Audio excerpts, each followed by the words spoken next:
Brandon, welcome to Locked In, man, a fellow Connecticut resident, not restaurant. Thanks for having me. Yeah, thanks for supporting the show and reaching out to come on today, man. It means a lot. Yeah, well, it's a little different than normal story-wise, but... Yeah, well, we love it a little bit different. You know, if I sat here and listened to a prison story every day, I think I might lose my mind. So, you know, it's every episode is meant to have a different perspective, whether it's addiction, criminal justice, you know, prison guard, or EMT or firefighter, anything. You know, we want to switch it up and keep it different, or lawyer or prosecutor. Yeah, I mean, it's I got quite a few of those checked off. So now, did you grow up in Connecticut? Yeah, so I was born and I grew up about like 8 years in West Haven. Oh, okay. So not too far from here. And then my mom remarried and we moved out to East Lyme. So like the Groton, New London, Norwich area. East Lyme's a great town. Great schools. It's a safe town, great place to have kids, raise kids. It's middle class, so, you know, it's doing what my father did, what I do now. It's you struggle, but you try and do the best for your kids. I see that now with having kids. How many kids do you have now? I have 2. I have a boy and a girl. Oh, the perfect match. Perfect. Girl came first. She came during COVID, so that was an interesting... I never had a kid and born during the height of COVID. So yeah, that must have been interesting at the hospital too. Oh yeah. They were you allowed to be there? So when our daughter was born, it was just when they lifted and they allowed the other parent to come into the rooms. So it was nobody else. Like my mom couldn't be there, her mom couldn't be there. It was just us, which was kind of nice because it's more like intimate and it's not just like my mom, her mom, and it's like, okay, well, we get to have that little moment with our child first before, you know, they want to take your kid because now it's their grandkid, and what grandparent doesn't love, you know, their grandkid? Yeah. So it was, couldn't leave the hospital. They didn't want you really to even like leave the room, mask on the whole time, so... couldn't see anything going on with your face. So it was kind of nice because I tend to have like a stoic stone face. But did you have any siblings growing up? So I found out about a bunch of them. Oh. But I did grow up with one of them. So I don't really know my biological father from like a hole in the wall. He was never there. I've heard stories. What actually went on, I know some of it, like ripping phones off the wall so my mom couldn't get a hold of her brothers or her dad to come help out. He was abusive, drug addict. I guess from what I was told, like the final straw was my mom found me and I was crawling around with a bag of drugs and a needle. That's what I heard from a couple different people that, you know, like, my grandma. So his mom or your mom's mom? Yeah, it would be his mom. So his parents stayed in the picture. So I've had 4 grandmas, 4 grandfathers. Yeah. Oh, because of your stepdad too. So, like, I thought about it, and I'm like, all right. As a kid, it was like a rocky relationship. Because it was like, who are you to come tell me what to do? Like, you're not my dad. But now, like, I see it, and, like, that's my father. Like, that's the man that raised me, loved me, took care of me, did everything for me. So, the other one, he's, like, biological. He's, like, a sperm donor, put it nicely. So, your biological dad and your mom were together when you were first born? So, that's like the rabbit hole right there, because so I have an older half-brother, and then it would be me, and then I have a sister, and I have 2 other brothers with him. I have a relationship with 2 of them, the older one and the sister. The other 2 are trouble. So try and stay away from anything like that, especially having kids. Like, I can't deal with the drama, the trouble, the headaches that come with that stuff. But then, so my mom remarried, we moved, and I have my other brother. So, like, I kind of look at him as, like, my full blood brother. We grew up together. It's an 8-year difference. So, like, I'm about to be 33. He's still in college. So, it was, growing up was a little different than, like, my kids are going to grow up. They're only just under, like, 2 years apart. So, like, my daughter's 4, my son's 2. He's about to be 3. So it's not, like, too much where they'll grow up pretty close. And we were a lot different because I was in high school and he was in elementary school. So it was like, hey, I don't want anything to do with you. Sorry. But it was like a rocky childhood. Did your mom have any addiction issues too, or she was sober? My mom is like, I don't think I've ever heard my mom swear. And I have, like, the mouth of a sailor. So it's like night and day between us. But she's like Disney mom, like the perfect mom. Was always there, always loved you, would give you all the affection, any attention that you want. She was always, like, right there. If you were struggling with, like, homework, she was there to help you. She's like the straight-laced. My dad's done a lot of exploring. Like, he's told me he's backpacked through Europe as a, like, 20s. He saw the Grateful Dead. He was telling me, he had some fun as a kid, experimented with drugs. Like, I found out my mom's done, like, mushrooms. I'm like, okay, like, that's nothing. But that's how, like, my mom was. She grew up pretty strict. So I guess her grandmother, so my great-grandmother came from Ireland. So pretty strict, like, Catholic. My grandma, her mom was rough with them, I guess. I saw a different side. She was like almost like a second mom. So my grandparents and all my mom's brothers, they all helped raise me.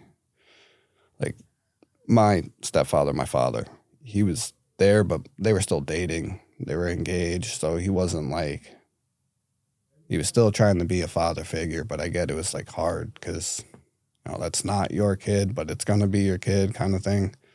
So, like, all my uncles stepped up. They all helped out. They all took me wherever, like, anywhere. Like, Milford used to have Milford Rec. It was like a big arcade. So it was like polar opposites with my parents, how they grew up. My dad was,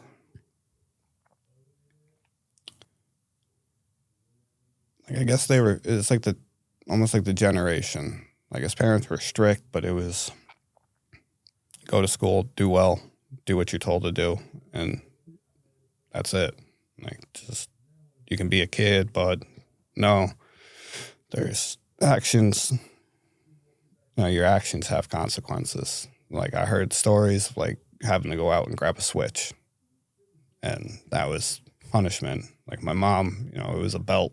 Wait till your father gets home. So they tried not to, they never really got physical. Like, they were not the ones to turn around and spank, and I was a tough kid to deal with.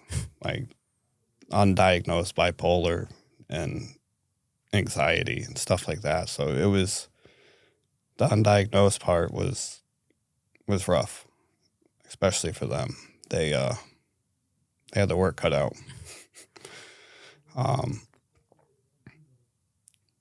Simple things, even like things not going my way, it would be like I'd snap.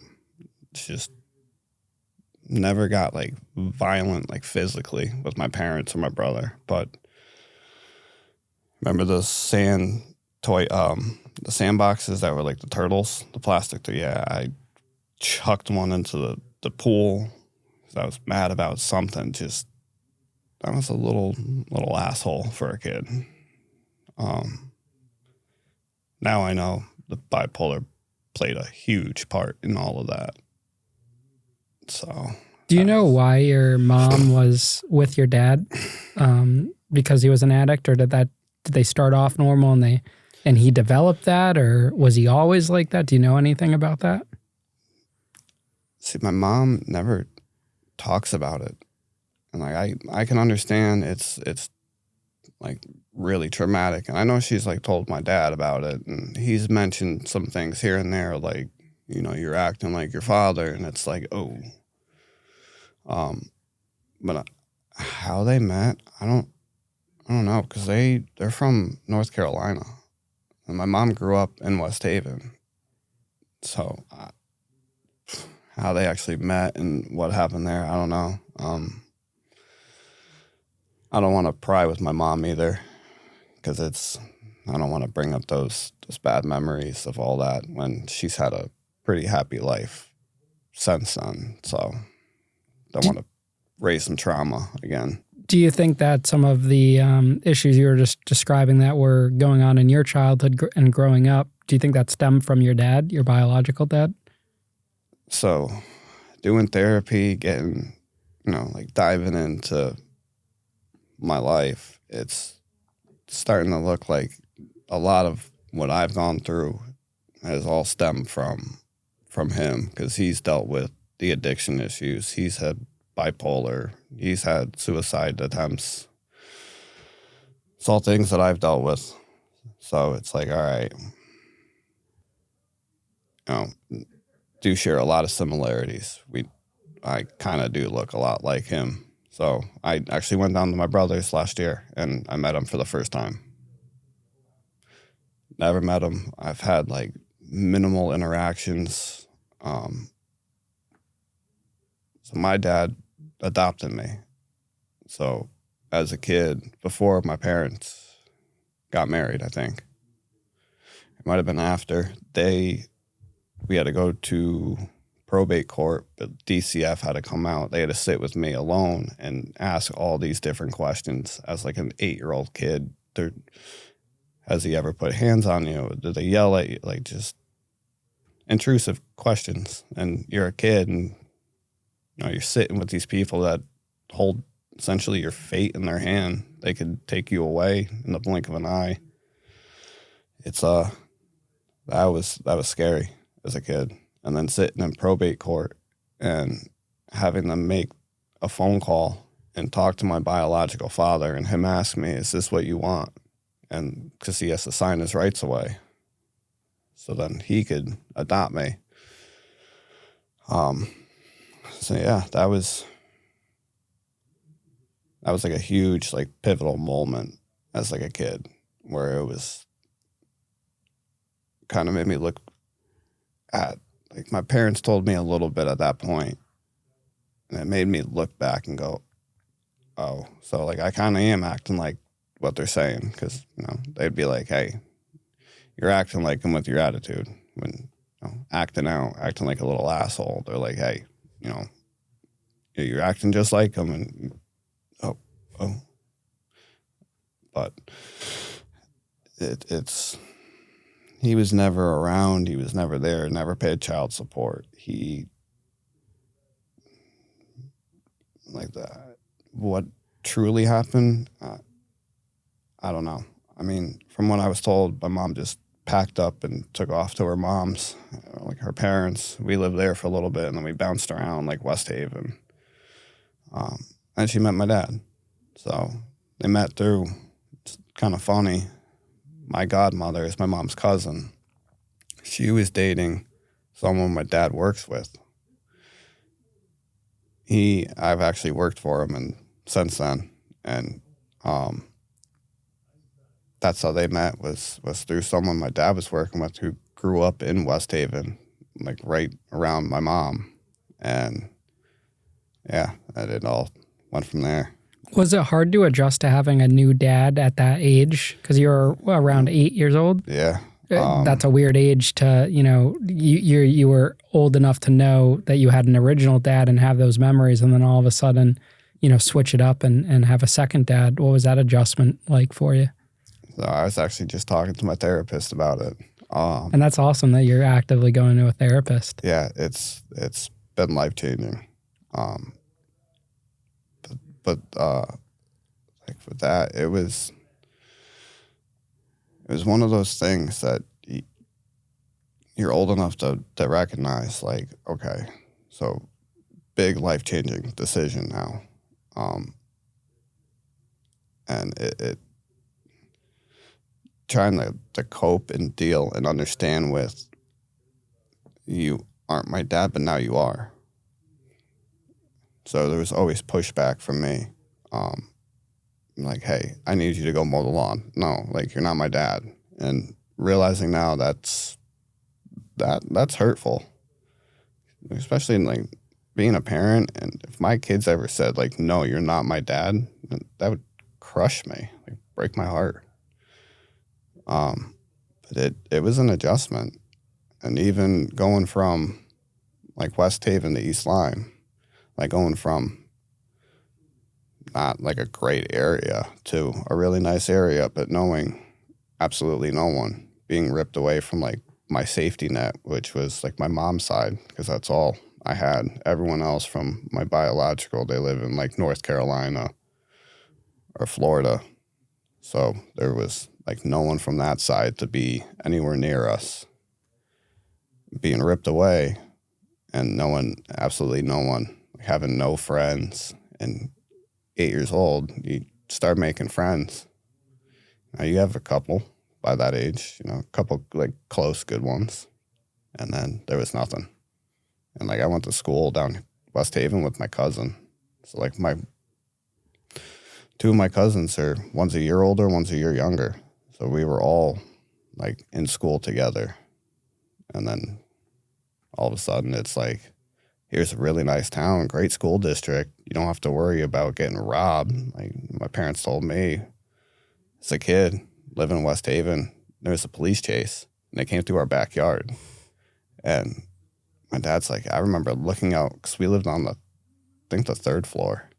He's like, I remember looking out the window and seeing West Haven cops hopping fences and seeing the guy running and them yelling at him, the police, get on the ground. And he's like, realize, like, I'm about to adopt this kid. I'm about to have a child.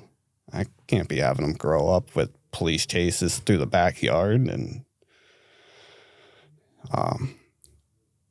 nowadays, I see what he did for me. I respect that. He's a great man. He stepped up big. What was high school like for you? High school was it was interesting. I hated school so much. I didn't want to be there. And it's funny because East Lyme's high school is almost, like, attached to where the elementary school I went to. So there's 3 elementary schools in East Lyme, 1 middle school, and then high school. There's 1, and then another town, Salem, because they have 1 school for kindergarten through 8th grade. They come to us for high school.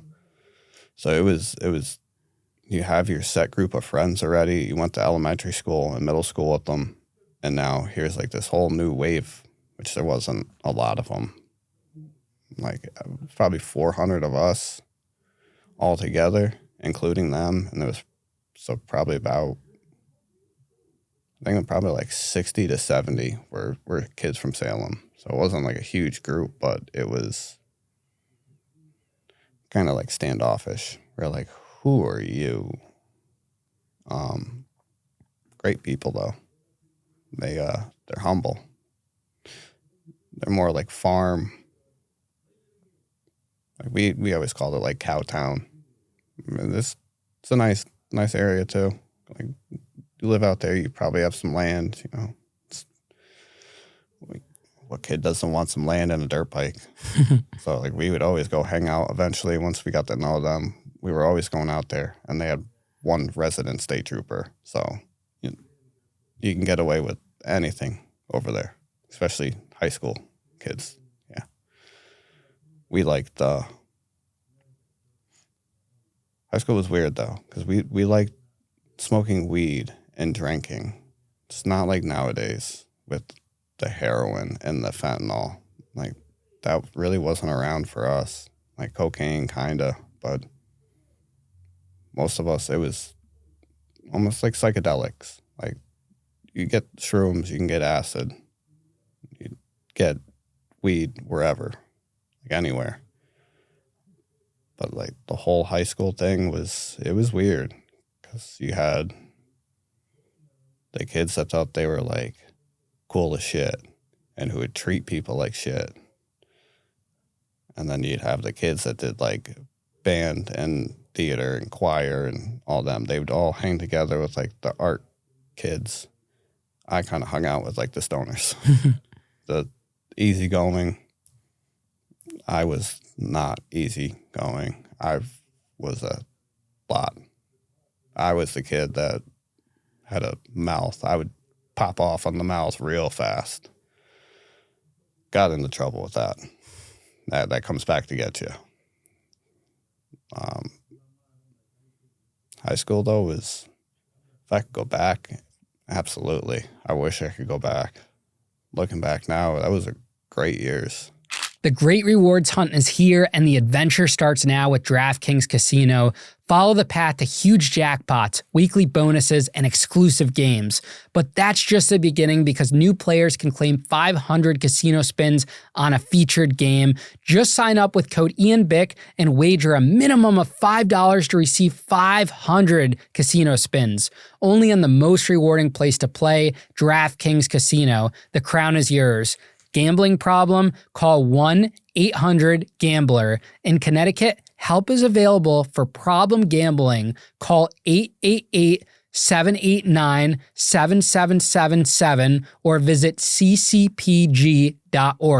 Please play responsibly. 21 plus, physically present in Michigan, New Jersey, Pennsylvania, West Virginia only. Void in Connecticut and Ontario. Eligibility restrictions apply. New customers only. Non-withdrawable casino spins valid for featured game only and expire in 168 hours. See terms at casino.draftkings.com/promos. Ends 4/27/25 at 11:59 p.m. Eastern Time. Did you dabble in any other substances other than weed or alcohol, or there was just nothing, like you were saying, to get into? Not really. Like, there were, you had your few kids that were getting into some heavier stuff. Like, they were getting into pills or Xanax. But it was more just like weed and shrooms. Occasionally, like Adderall or Ritalin. Didn't do anything for me. I have ADHD, so it actually worked. So they're all high, and I'm sitting there like, I'm ready to do some schoolwork now. It was, played football a couple of years, played lacrosse as a kid. That's a fun sport.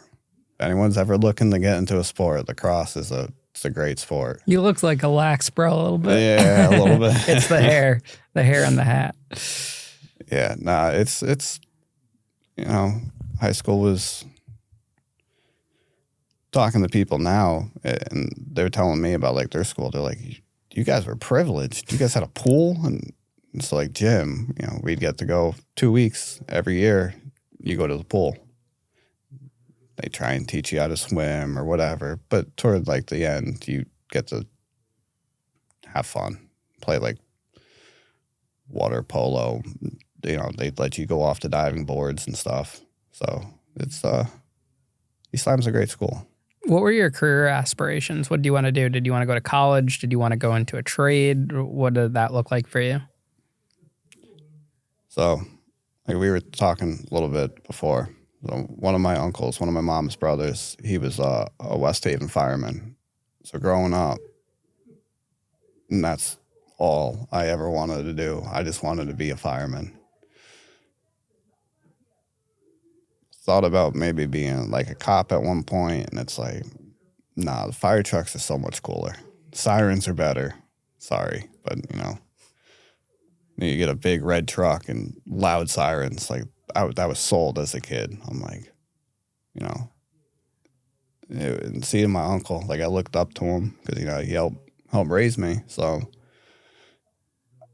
I also think too is with being like a civil servant, it's something that you kind of can't pick. Like you don't get to just say, I'm going to be a fireman. It's something that you have to be like almost born with. You have to be born with like the desire to go out and help people and put your mental health on the back burner.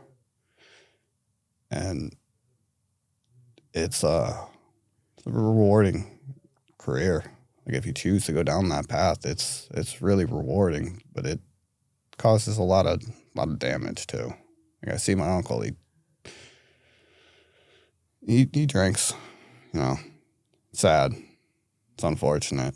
You know, he gave his life up for helping people, and in turn, you see it where he's like destroying everything he worked for.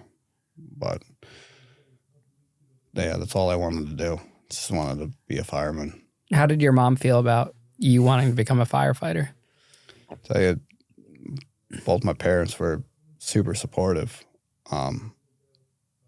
My mom is one of those overbearing, like super protective. She will jump on a grenade without hesitation. Like that's just how she was. So I know it was like tearing her up inside. Like my son wants to be a fireman and he wants to go climb into fires. Like what is wrong with him? But I know she also knew her brother. He's done well. You know, he's gotten hurt. He's gotten knocked off a deck. And he's broke his ankle and some other things. But my dad was always really supportive. So one of his brothers was actually a fireman where I was in East Lyme. They break up the town into villages. So there's the village Niantic, which most people know about Niantic. And then there's Flanders, which is where the high school is. It's where I grew up. So when I became a fireman, it was Flanders, and the firehouse is right out front of the high school. So never wanted to be at high school. And I got a little bit of privilege where I could park at the firehouse and walk into the school and not have to get and pay for the school parking pass. And it was just pull up to the firehouse because I was going to go there anyway after school. So I ended up stopped playing football, stopped playing lacrosse, stopped playing basketball because that's all I wanted to do was be at the firehouse. Like where we were, it was like, I want to say 14 or 15 you could join.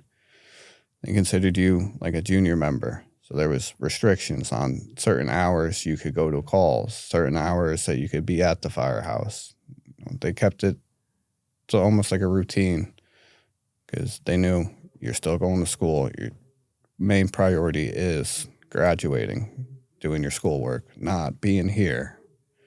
I didn't have a license. So my dad, my very first fire I ever went to, he drove me. I always took my stuff home, and he would drive me down to the firehouse, would drive me to a fire. Summertime, my mom would drop me off in the morning. He would pick me up at night. Like I was there every summer, like every day, all day. So that's all I ever wanted. And then start meeting people, and one of them ends up being a New York City fireman, and end up finding out the easy way to get into New York City is their hiring it's every couple of years they'll hire, and they do like hiring freezes, and it's hard to get in. Like he waited 8 years. Wow. To even go to the academy. So you have to do the civil service test. And it was an 8-year waiting But yeah, 8-year waiting list, and he said the real easy way is become an EMT first. You still work for FDNY, but you're an EMT. I think it's after like 2 years you can transfer over to fire. You still have to do the academy, but 2 years instead of waiting 8, 9, 10 years to get in there. So it's almost like a fast track. Wish I knew that back then, because I would have jumped on that in a heartbeat. But instead you ended up joining a Connecticut. So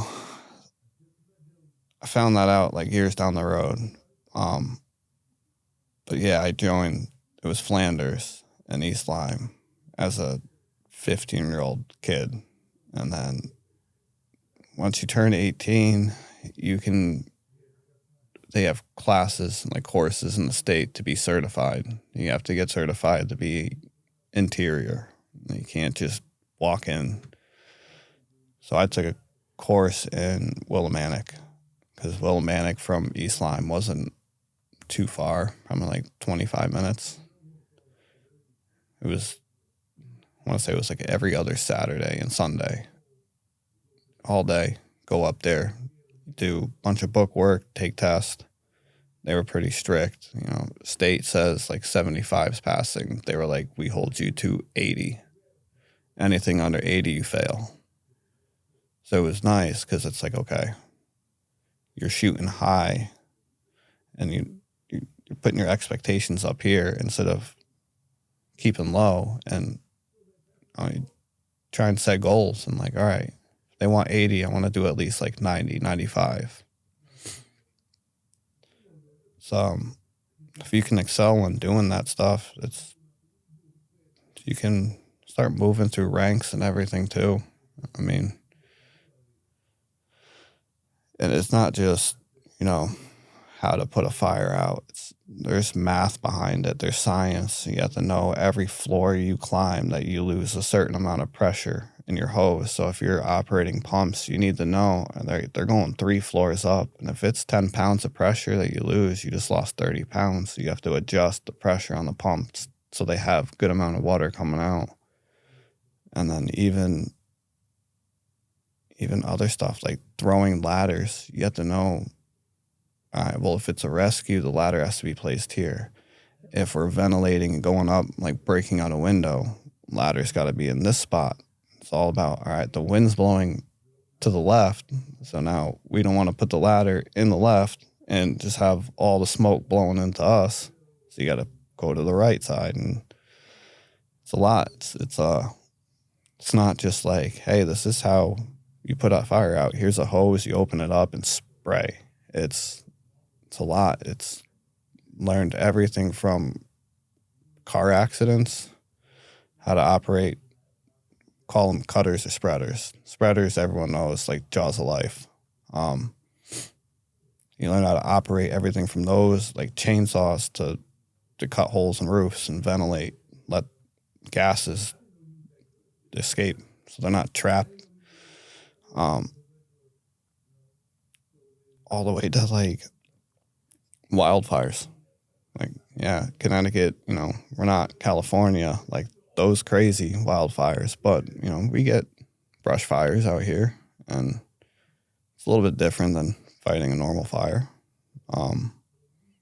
Yeah, they try and teach you the basics, and then, so there's Fire 1, and they also bring in, it's hazmat ops, so hazmat operation, and hazmat awareness. So awareness, you can essentially like look and say, oh, hey, yeah, that's diesel fuel that spilled. The operations, you can get more hands-on. You're the ones that you can decon. So, you see in the movies, they have the big bubble suits on. Those are Class A hazmat suits. So you're completely encapsulated. Your Scott pack or air pack is inside with it on. And ops, you can decon them. So they come through, you can scrub them, rinse them, get them all cleaned. But you can also do a little bit more hands-on stuff where the guys in the suits those are hazmat technicians. So there's like one more that you can get. So they give you your basics, your fire one, your hazmat awareness, and your hazmat ops. And you're now a state certified fireman. You can go into fires. You can do whatever you need to do. I mean, still some restrictions, but I think it was probably like a 3-month course. Just on the weekends? Yeah. Other courses, I mean, it's like EMT courses. You can take them. They have them during the week sometimes, like 3-4 hours a night, Monday, Wednesday, Friday, or Tuesday, Thursdays, or whatever is the schedule.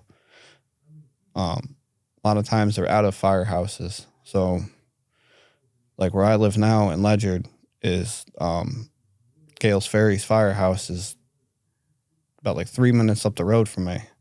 And they have a big like banquet bingo hall, and they'll offer like an EMT course, or they'll offer like a Fire One course out of a firehouse.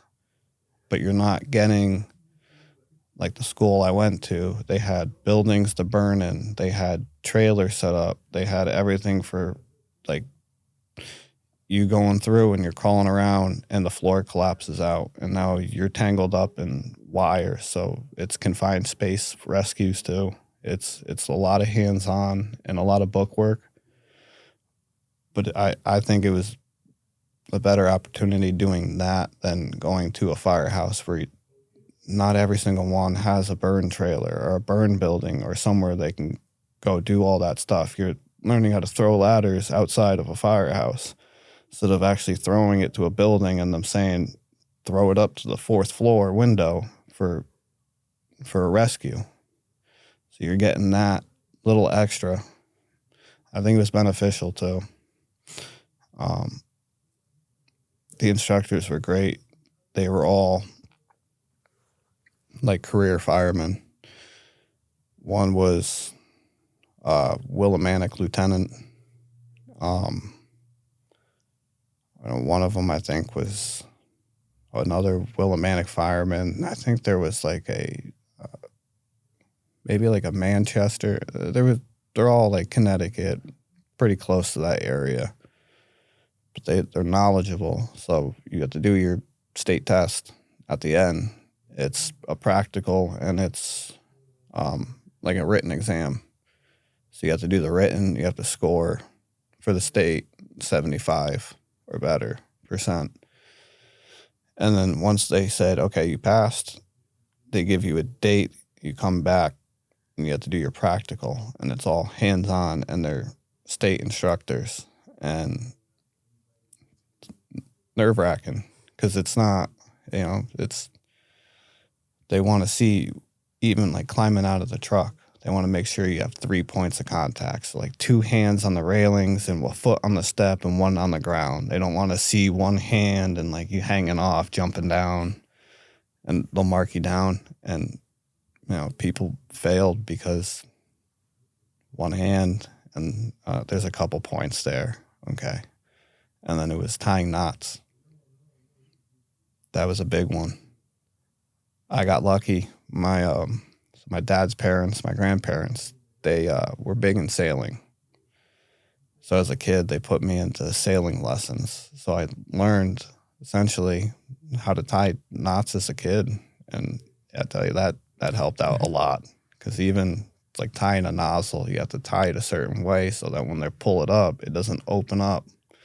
I don't know if you've ever seen a video of a fireman that lets go of one of the hoses. No, I haven't. Oh, yeah. You should look it up.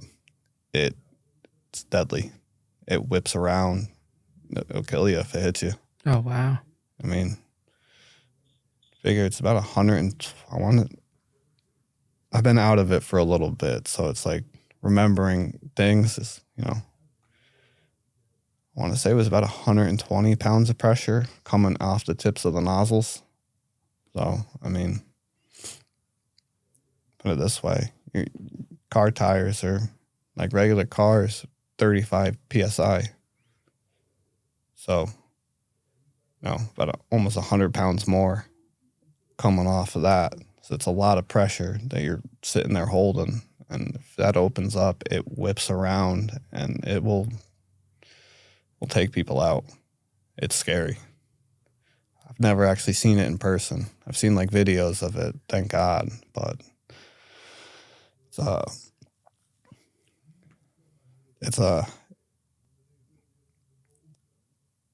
being a fireman definitely caused some trauma for sure.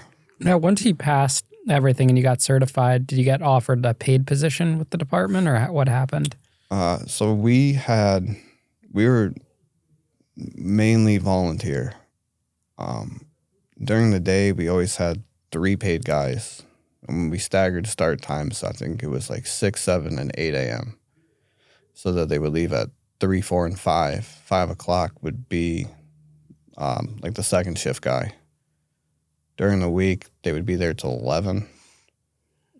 Friday and Saturday, they were there till midnight. It's, from what I heard now, it's changed up. There's a paid person 24 hours now. But getting certified, I could have went and tried to pick up like part-time, pick up a shift here and here, but I never got my EMT.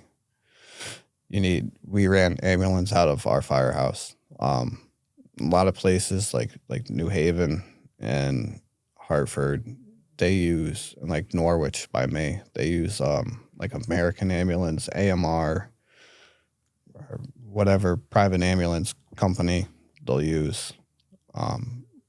We had ours.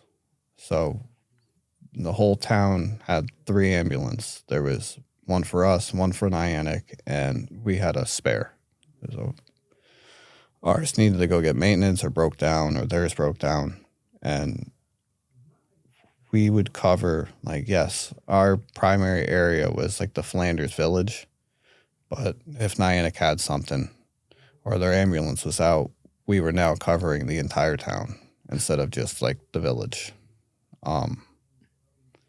Niantic had pay guys, but technically it's 2 different departments, so you couldn't be like, I'm certified, I'm going to go here and pick up a shift here.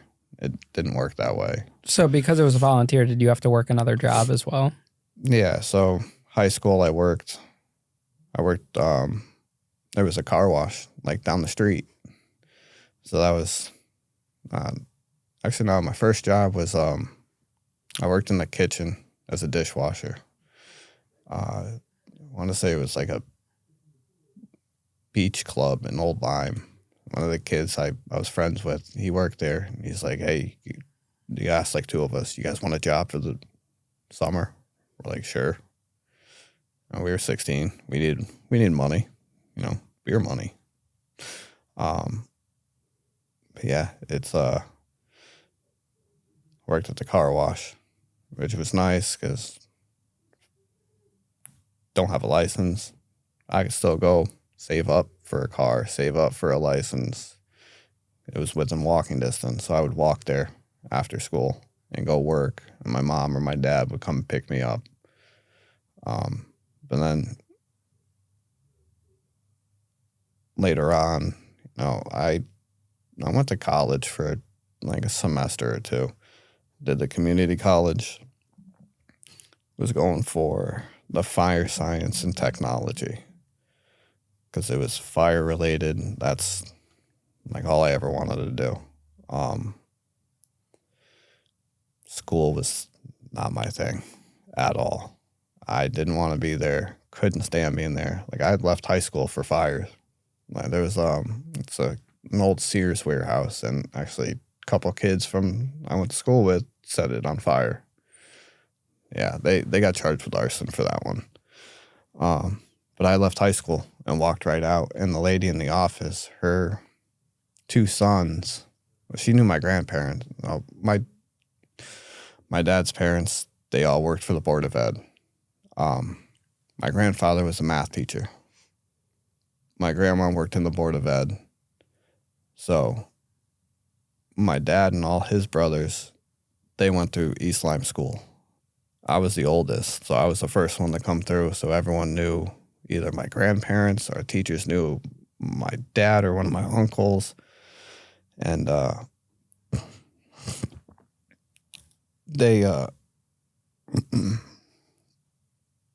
it was like it was strange. just having everybody know, like, is Steve your uncle or is that one your dad? How's your grandfather, John? I'm like, oh no. I had a teacher tell me, if you don't turn your homework in, you need to call your parents. But she never let us dial the numbers because she knew we were calling one of our buddy's cell phones in the class or in a different class. She dialed the number and she told me, if you don't turn it in, I'm not calling your parents, I'm calling your grandfather. I was like, oh no, don't do that. 'Cause that's like double punishment. I get it from him and my father. But it just, I couldn't do the school. Like the ADHD was running rampant. I couldn't focus on anything. I got put on, it was like Concerta instead of Adderall or Ritalin. When I was on it, I could pay attention. I did well in school. Other than that, all I wanted to do was leave, go be at the firehouse or go be a dumbass kid. And no, like I did the whole school thing. I tried for like a semester or two, and I was working like 3 jobs. I was landscaping. I would open McDonald's in the morning because my buddy was a shift leader. So he got me a job so I could open and leave, go to school, leave, go landscape, and then work at the car wash too. So You're a hustler. Yeah, I tried. So didn't grow up with like, tons of money. My dad was a union worker. And I'm doing what he did. So our local has had some issues over the years where owners, the contractors, were getting arrested and sent to federal prison for they were rigging bids. So say like this building needed to be done, they would be in cahoots with each other. Hey, you put a bid in at $500,000. We're going to shoot high. We're going to get you that work. You give us a cut of the money. So they were rigging these bids and they ended up getting caught, which caused a huge issue and like big lack of work. But a couple of years before that, there was a company that did Mohegan Sun, and the owner had a big gambling problem, and all of a sudden employees' paychecks are bouncing.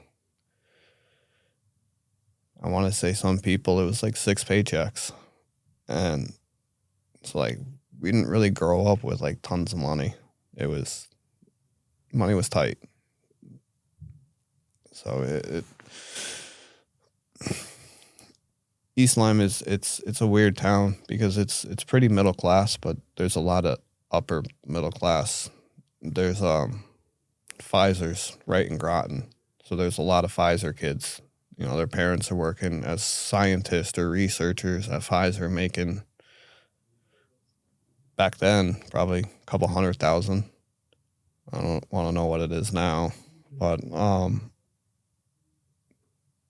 yeah, like I wasn't gifted like a girl I went to school with. One of her parents was a lawyer, the other one was a doctor, like a neurosurgeon. Privileged, given a brand new Audi, given a brand new BMW, 16th birthday, didn't like it. So they went out and bought her a brand new Audi. I had to work. My dad had a truck. He's like, you could drive when you get your license, but you pay for your license, you pay for the driving course, you pay the insurance, you pay the gas, and any repairs. We'll pay the insurance, I think. Yeah, no, I didn't have to do the insurance. They paid the insurance, but everything else was me. But it was like, here's a 1996 Chevy pickup truck, so good luck. Because this was 2000 and like late 2000s, like right around 2010. Because I graduated high school in 2010. So like right around that time frame was like 96 was still like old. And I'm like, all right, great. Time to start fixing stuff. Learned how to fix cars. Ended up, you know, quitting all the other jobs after high school. Still was in the firehouse. Ended up, one of my uncles worked for a dealership chain, and they needed someone to wash cars, and I worked at a car wash. So there was like detailing, cars for the dealerships. They come in, you get to wax them, clean the whole car, the used cars, and then they get, put out on the lot. So you come in to buy a brand new one, it gets all cleaned, and started doing that. Started paying attention. Was friends with one of the kids that worked there. Essentially, it was like teaching me how to work on cars, so I didn't have to pay someone to do it for me. I could do it myself. And then from there, there was cars for a long time. Started towing. Got into doing repossessions. That must have been interesting. Yeah, that was... That one's got some stories. You see a lot of... It's sad because you see a lot of people in like some of their worst moments. You're taking their only transportation they have to get back and forth to work or a doctor. And it's like, you can't feel bad doing it because you need to eat. You need to make a paycheck. Because we were getting paid per car. So I had a night where I didn't get any cars. I wasn't getting paid. Yeah, it's even just towing. No, I was towing. I was still a fireman. So you're seeing accidents from, like just after they happen to after everything's cleaned up, and now you're grabbing the car and towing it off, and see some kind of funny stuff. Some of the stuff people keep in their cars. It's like, what? Like, what are you doing with this? What was the funniest thing you think you saw? So there was a car that we had repossessed a couple times. It was funny, but it was nasty. And just littered with like dirty women underwear, just like piled up on the floorboard. And we're like, I'm not even getting in this car.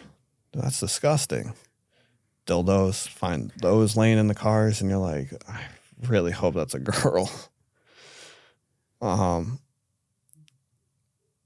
to think. I mean, found one car. So like when you repossess them, we have to inventory. For me, it was like whatever was in like plain sight. So look in the windows, and it's like, okay, well, there's like a CD laying there. There's like basketball, like Jordans laying on the ground. So it's all documented. We have laptops, like police laptops sitting in the truck, and you have to write everything down. Like found like wads of cash, found this, and found dirty women's underwear laying on the ground. One car, it was almost like what were they?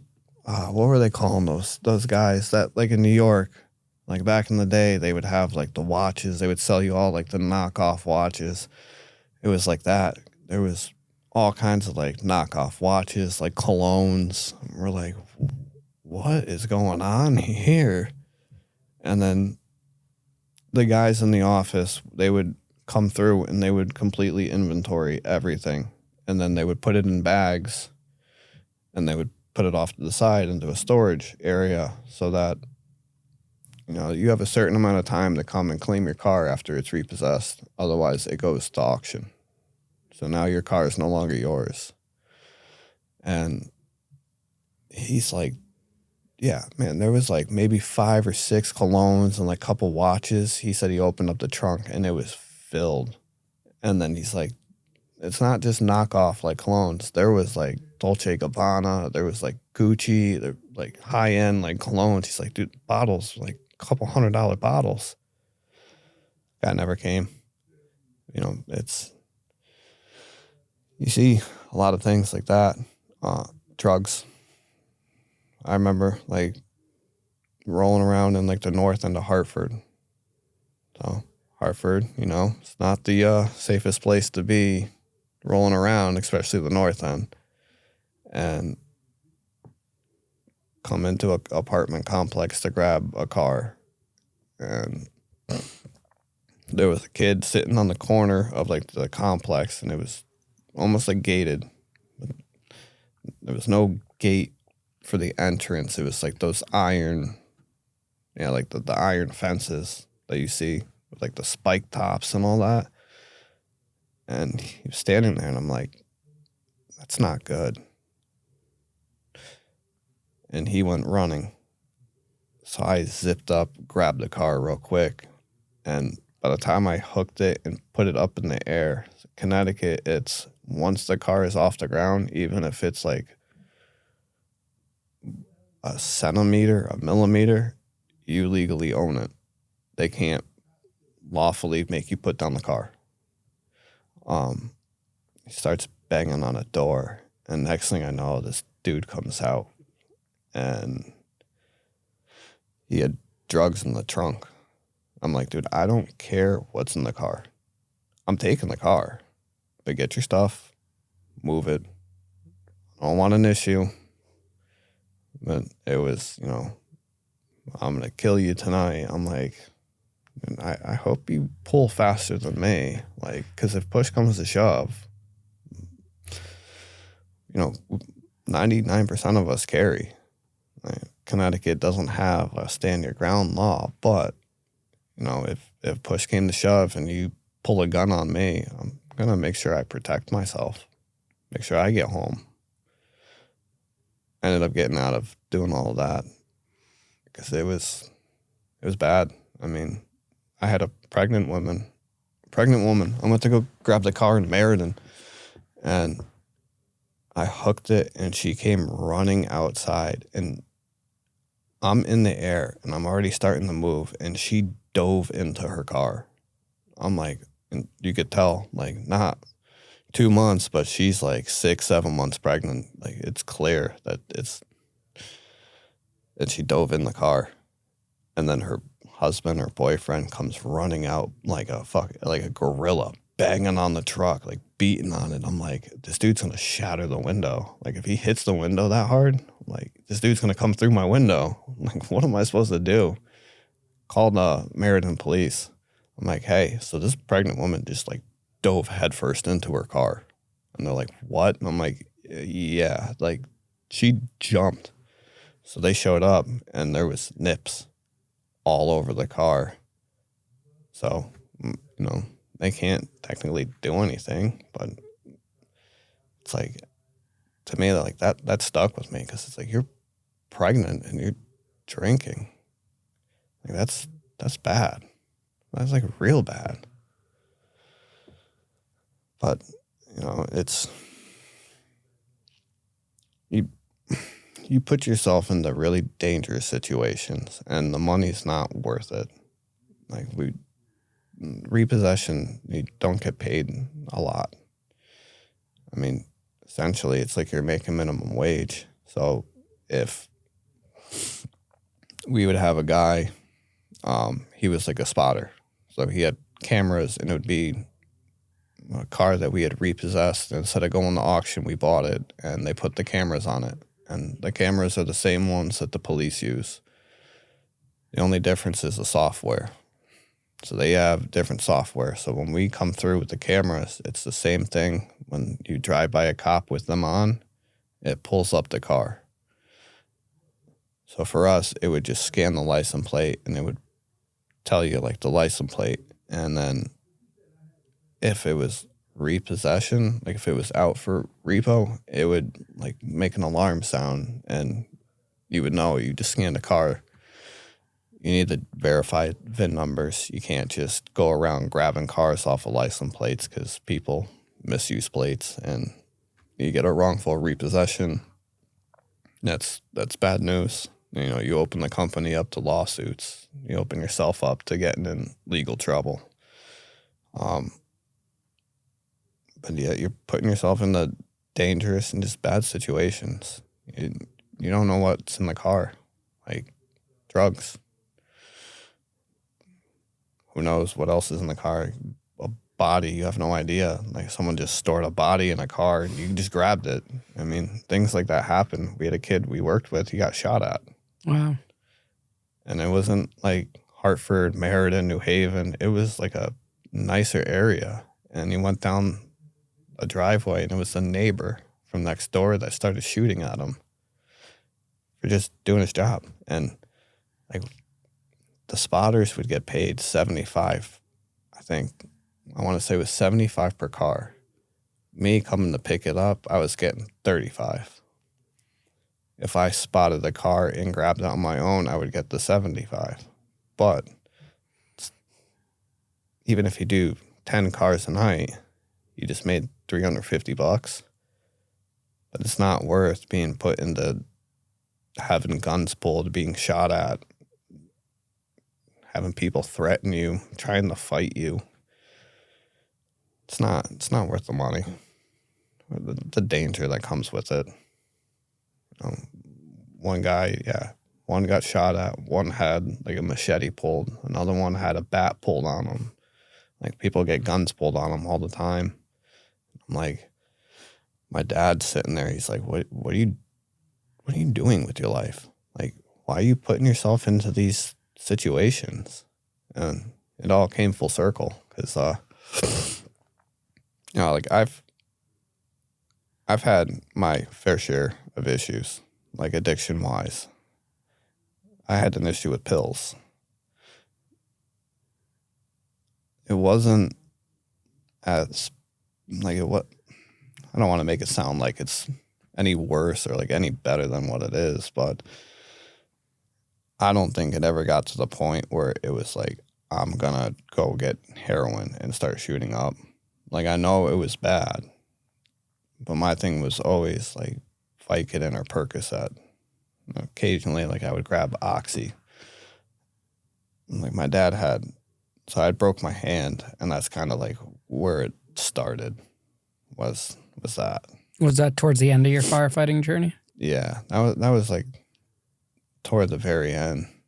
Like I ended up just moving, and it just kind of like I never joined that one. They wanted to send you to go see like the town psychologist, and I'm like, oh, I'm not getting through that. Like if I was honest, yeah, like absolutely not. And then I broke my hand like right before my 21st birthday, like 2 days before. And yeah, and that's where it's like the love came in, because it like the feeling, because growing up, it was like I knew there was something going on with me. Like I never could put my finger on like what it is. Like, I just knew like I was different than like other kids. Short fuse, like temper, like real bad, real fast. And when I started taking that for the hand, it was like that first feeling, it like took everything away, all like the worry, all the things going on in my brain. Because by that point, I was already out of high school. In high school, I had, I was talking with a friend, and I told them that I had like a suicidal thought. So the next day went to the school, talked to the school. I got pulled into the school's psychologist's office and talked to again. And then I'd already done therapy by that point. Like outside, my parents had sent me, and then we had stopped because I was a kid. I didn't want to be there. So it wasn't like, hey, I'm going to open up. I'm going to talk to you and be honest and like, let's figure what's going on out. It was shut down and just give them what they want to hear. So then even with that, I was like, I played it off. I'm like, no, that was taken out of like context. That's not really what happened. That's what happened, but didn't want to own up to it. It's embarrassing. You know, young. You're not supposed to feel like that, being that young. Being like 16, 17, want to take your own life. And like, I wasn't bullied, but there was just a whole bunch of things going on. It was like just too much for my brain to handle at once. And so then like it was either, I want to say it was Percocet first. Because one of them I have a reaction to, and I can never remember which one. But I get like super itchy, and I end up, you could tell the difference in my breathing. It's not normal. It's almost like labored breathing where it's like delayed. And, but the feeling it gave, just like everything left, like all the worry, all the pain, everything was just gone. And then it got bad. So like the kid I grew up with that lived behind us, his grandma was dying, and he didn't know really what was going on. Like no one did. And he was like, hey, do you want to come take a ride? Like say goodbye to my grandma. I'm like, yeah. Cause we would go and so like the Walmart, she lived pretty close by. We'd go stop and hang out for a little bit and see his grandma. And so we went over, and when I got into his car, like I kind of like slumped in the seat. And he was like, dude, what's going on? Like, what the hell are you doing? And I played it off like, oh, it's nothing, tired. It's the medication. And that was like, okay. Instead of saying, hey, like he recognized that something's going on, like I should probably look at this problem. I said, okay, now I need to hide it. I need to hide it better because now he caught on, so other people are going to catch on. And it got worse. And then my dad got hurt. So then he had prescriptions, and I was taking them from him. And it led down like this rabbit hole. And I remember my dad taking me out one day, took me to a bar. And I remember him sitting there and looking at me and just going, what are you doing? Like, why are you taking like all my pills? And again, just not owning anything and just playing it off like, my hand hurt or this hurt. That's not what was going on. For me, it took away all the darkness that like lingers in my brain, because it's a pretty dark place. So, like back to like the fireman thing, I was 16, and I remember them saying like, hey, this is what you want to do? Like, let's go. It was a lady, her husband owns a gravel company, like a big company out in Waterford, and they own like, I think she was like a real estate agent. I think she owned her own or something like that. And they found her unresponsive in the back of her car in the parking lot of McDonald's. So I remember them saying like, hey, let's go. Like, this is what you want to do. Let's go. But we go there and yeah, she's unresponsive. So start doing CPR. So I don't have my EMT. I didn't have my CPR or my first aid. So I was more of like the runner back and forth to the ambulance. Like, they call them backboard. They're backboards. They'll put you under to help immobilize you, and they'll support you back so you're on a hard surface. But there's also a CPR board that's almost like that. It's a small. So if you're on the grass, grass is soft, especially in the summertime.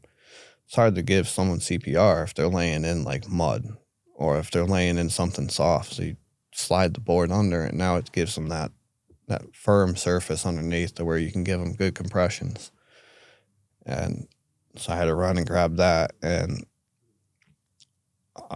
we had paramedics come from the hospital.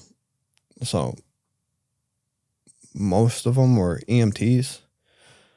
So the hospitals around, like Lawrence and Memorial in New London, and even Bacchus and Norwich, they have paramedics. They buy them like rigs. Say, here you go. They're stocked up with everything they need medically.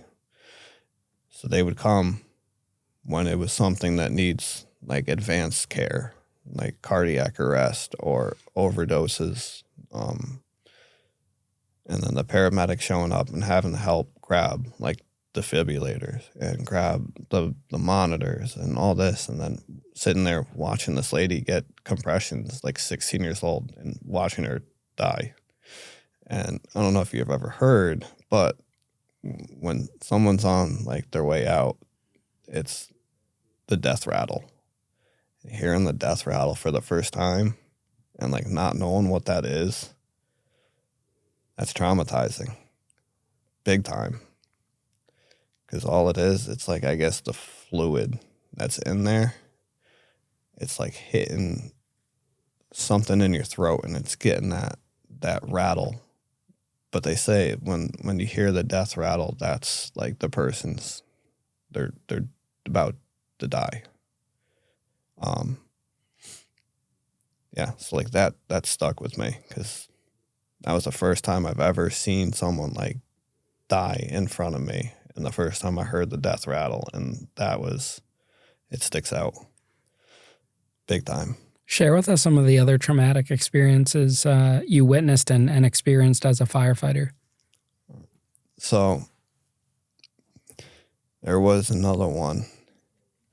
Like, you don't really know what's going on. Like, you don't know about the person till like after, unfortunately. I remember being at the firehouse and the ambulance was out already and they were calling for manpower, and so they just need more hands because we were volunteer. So there's the one paid guy, 'cause it was later at night, it was probably like 6, 7. So we don't wait. Like, you don't wait for someone else to show up to like full crew on an ambulance. It's you go and you start, and most of the time paramedics are going to show up and there'll be an extra hand and other people will show up. And another guy showed up and they're calling for manpower and he's like, let's go. He's like, I don't care. You don't have your EMT. Let's go. They need help.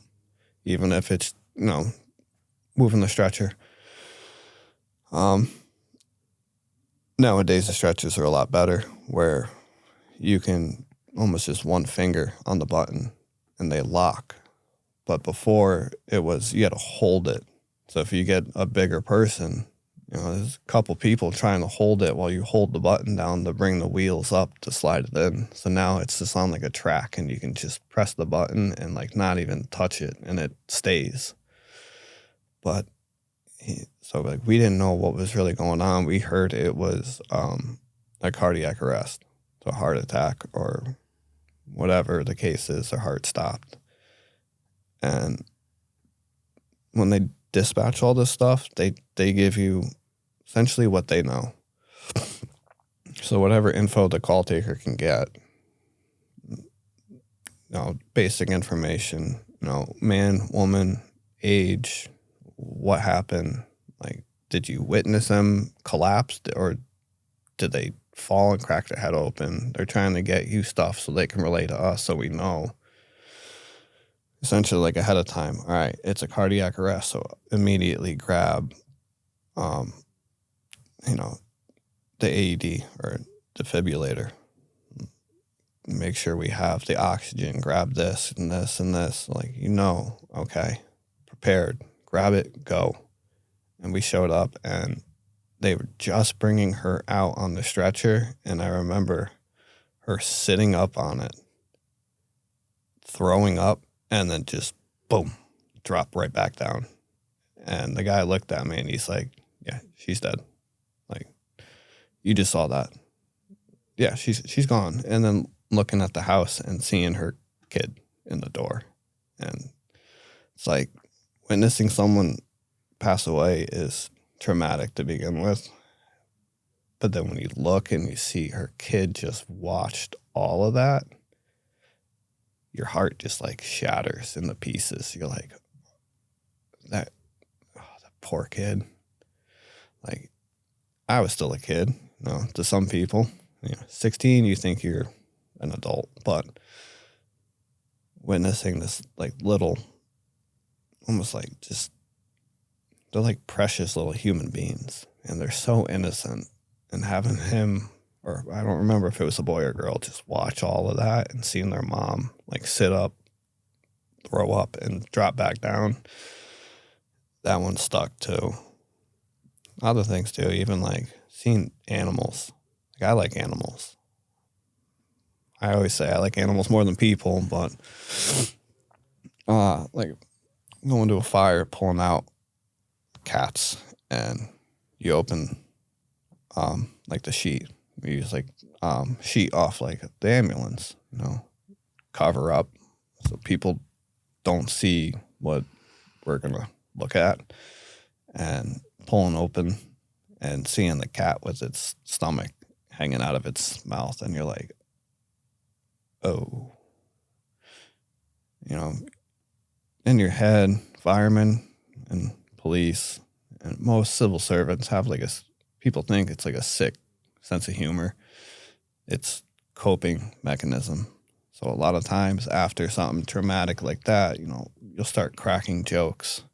It's not that we're insensitive or it doesn't affect us or doesn't bother us. It's trying to cope with what you just saw. And that's how it's just been for firemen. I know it's comes off as being insensitive.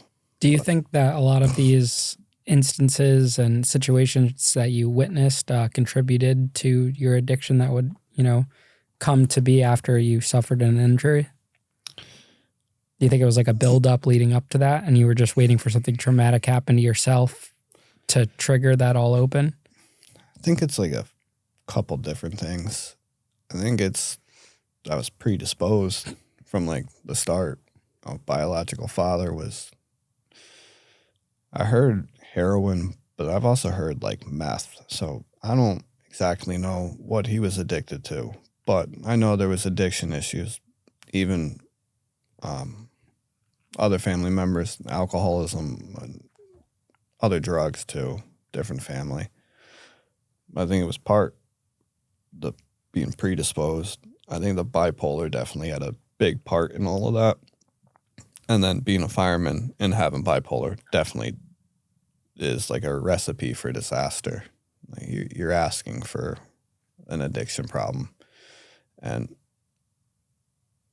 a good chunk of firemen, unfortunately, are functioning alcoholics. It's a big, it's like a big misconception with therapy and making you think that, you're less of a man for going and seeking help. But they've been pushing a lot more mental health because they're seeing like recidivism and alcoholism in firemen, and they help get them clean, and then all of a sudden they're back again because they just witnessed another traumatic thing like a plane crash. And especially like New York City's had some very traumatic things happen over there, and they just keep seeing firemen just addiction over and over and getting hurt on the job, and now they're getting addicted to painkillers or whatever it is. There's a big addiction community inside of like civil service. I think it definitely plays a huge part. Is the trauma and everything that you're witnessing, and then having to essentially shake it off and go do another one. You go from one car accident to like a fatal fire, and they could be back to back. Like you could just be wrapping up with like a fire, and all of a sudden there's a rollover with ejection, and now you got to shake off whatever you just saw there, go handle that situation, and then turn around and shake that off and go home. We were volunteer. We would hang out at the firehouse. We had TV, couches, and we had a kitchen. We had like basketball hoop, like weights and like workout stuff. There was stuff to do and hang out. And a lot of them though, I was young. they had kids, and they'd have to shake everything off and go home and be with their kids and act like nothing happened. It's tough. Share with us the times you went and had to attend to someone in a prison. You were sharing with me off camera when we met. Yeah.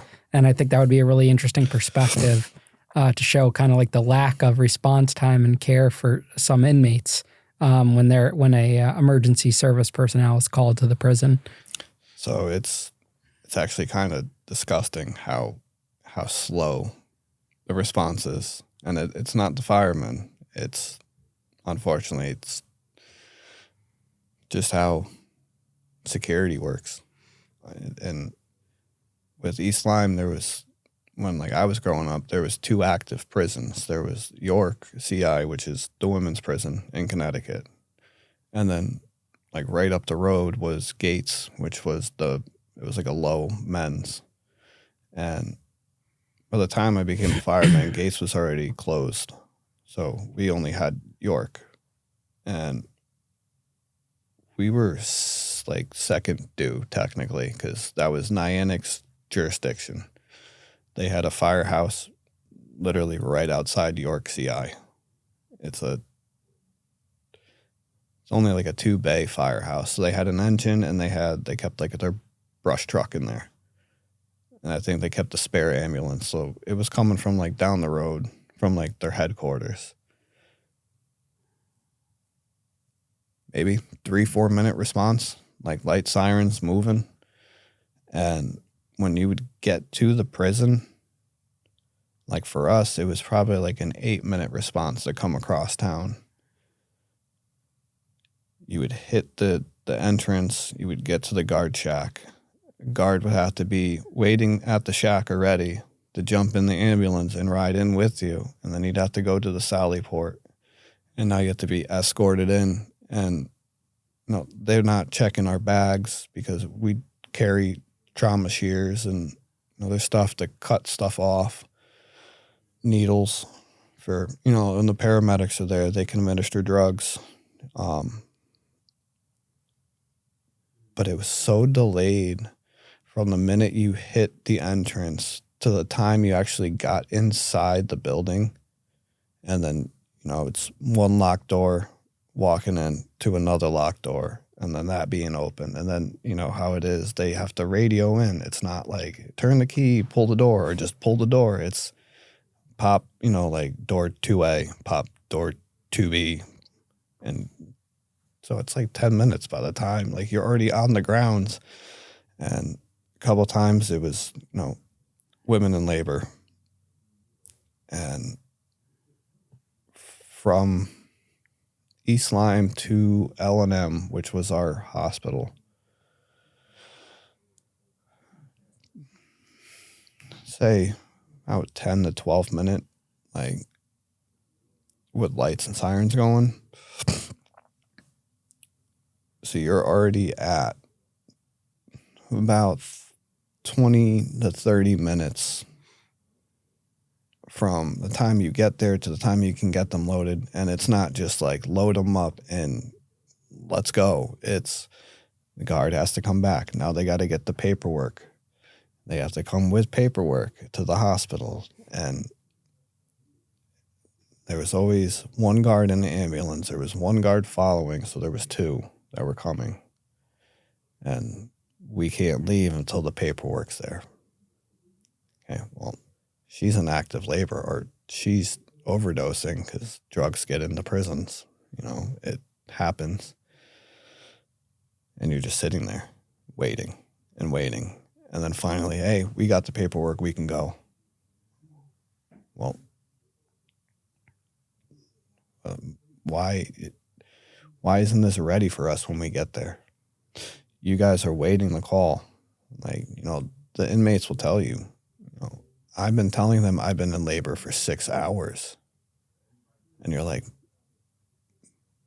it's 8 o'clock at night. So you've been really telling them since 2 o'clock, noon to 2 o'clock. You've been telling them that you're in labor, and they're just, no. No. Or, how healthcare is in there. It's not great. I actually had an ex that was in York, CI. Before. Oh, really? Yeah. And were you visiting her? No. This was after everything. But yeah, no, I dated someone that she was in New York, and like she was in York before you guys met? We had met, and then she went to York, and then she got out. Into the bad girls, huh? Yeah, that's a theme for me.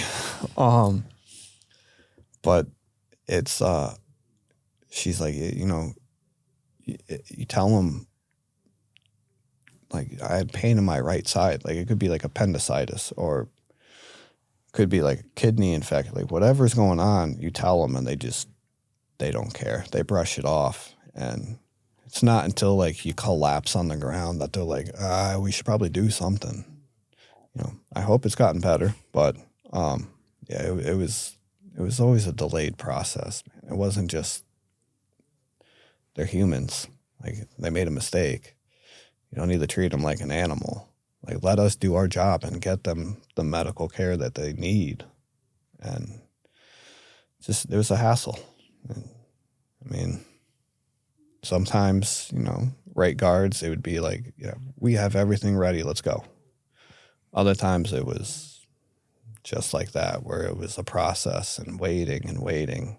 And we never went in without the paramedic. So we always had to wait. But generally speaking, they were within like a minute or 2 to 3 minutes, like right behind us. Yeah, it's kind of disgusting how bad it is for them when they actually need like true emergency care, and it's being forced to wait for hours. And then finally, like they see the relief, they see the ambulance show up, and they're like, finally I can get help. And then having to wait like another 20 minutes. It's yeah, I don't wish that on anybody. How are you able to finally overcome your addiction?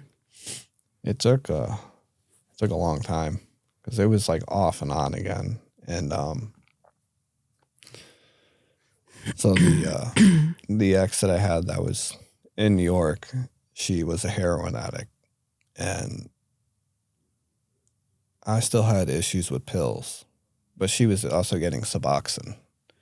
And if you take enough Suboxone, it gets you high. So I was, and they're tiny little, like they're smaller than like your pinky nail. Like they're tiny little square. And you just put it on, like your tongue, it would dissolve. And so I'd take a couple of those, and then you get the same feeling. Like if I took like a Vicodin or a Percocet, you get that like super warm feeling, and it like starts almost like in like the back of your lungs almost. It's just like super warm, and then it just like takes over your body. And it was years of just like, I had a buddy that I can get whatever actually I needed. If I needed like Perk 30s, I could call him. He'd be like, yeah, sure. Just if you buy one, I get one. So I'd have to buy 2. So he would take a cut of it, and it's like, all right, whatever. But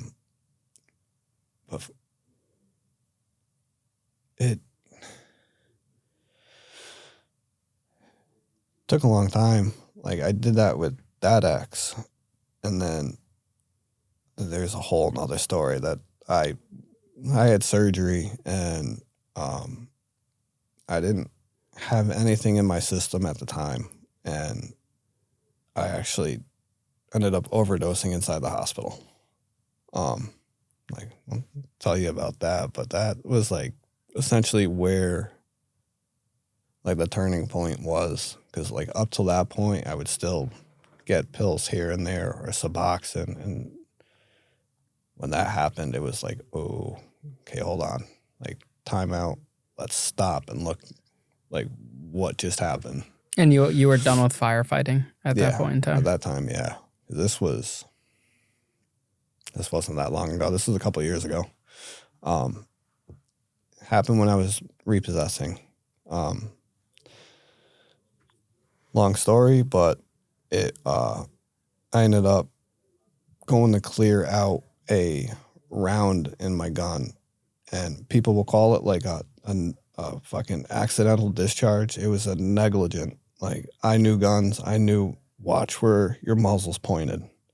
I didn't. When I brought the slide back, from what the police came and everything, and their armory pulled apart the gun, and they said there's a piece. They used to use metal, and now they're using plastic, and it sheared, and it let the pin strike.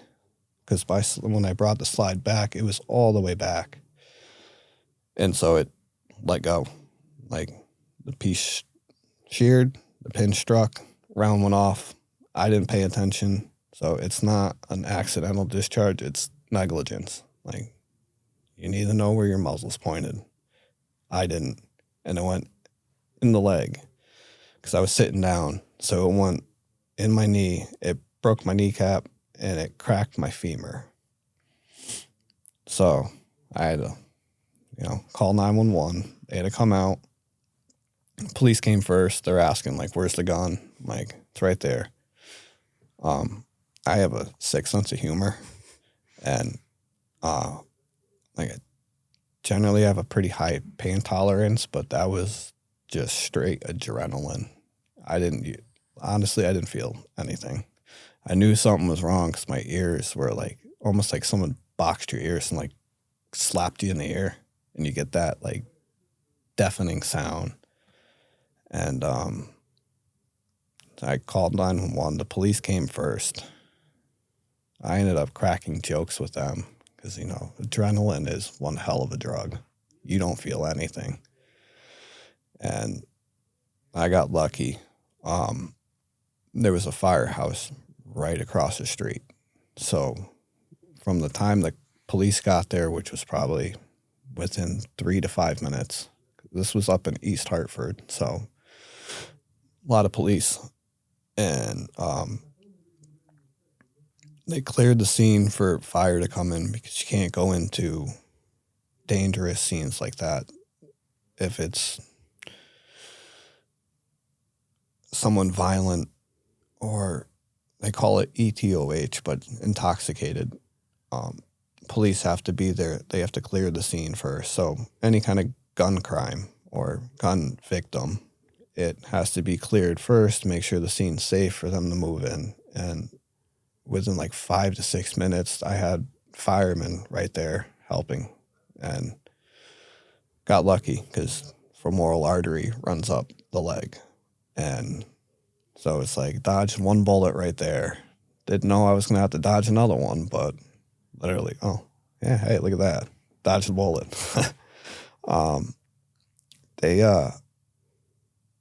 So they had to put me in the ambulance, and when you're out that way, there's 2 hospitals in Hartford. So you can either go to St. Francis or you can go to Hartford Hospital.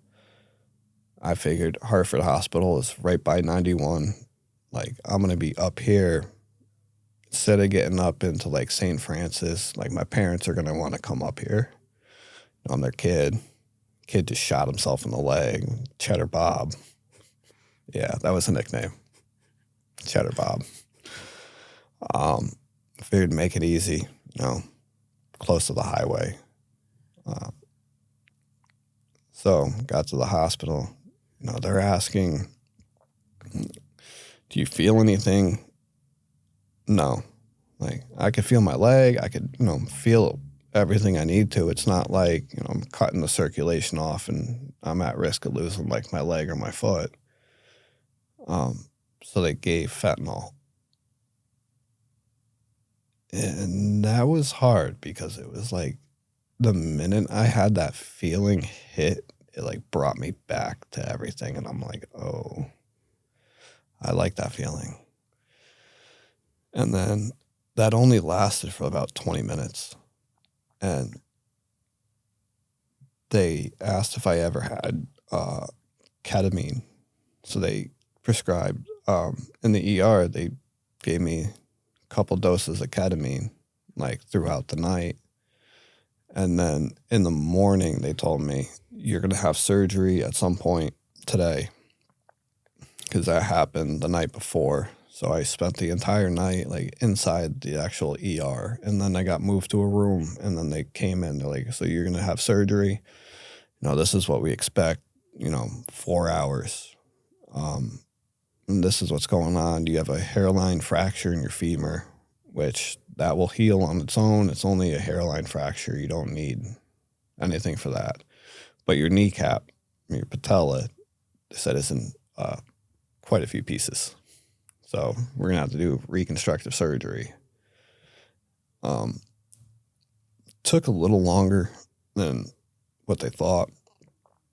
Pulling out bullet fragment, bone fragment. So I have 3 screws in my knee. So I came out of surgery, and my parents were there, and they asked, is there anything that we need to do? And they said, no, like, you guys are all right. He's just going to be in recovery. So my parents ended up leaving, and I had a nurse come in with a big brace, and it went from like almost like top of your thigh all the way down to my ankle, and it locks. So you can't move. You can't bend your knee at all. And in the process of her putting it on, like, what I remember is just getting tired and closing my eyes. And I guess that's not what happened. It was came out from anesthesia. I was in a lot of pain. If you've never had screws or like pins put in, especially screws, because they drill into bone. So like people will tell you if they've ever had like donated bone marrow, it's one of the most painful things ever because they're drilling into your bone. So it was just the worst pain. Like even shooting myself in the leg didn't hurt, but the screws, like, it was like torture. I'm like, this is ridiculous. That didn't hurt, but that does. Like, all right. They gave me Dilaudid, very strong painkiller, and then they gave another dose, and I think it was like a shift change. So that nurse gave me more. So it was already like anesthesia and then like 3 or 4 doses of Dilaudid right after. And I ended up ODing in the bed. And the nurse that put the brace on didn't know anything was wrong. She thought I fell asleep. She's like, oh, he's asleep. Let him sleep. And my ex at the time saw that I was blue and ran out to the nurses and told them. So they call it's a code. You're coding, you're dying. So I had no idea. Like, I was just out dreaming. And first thing I see, like, I came to, it's like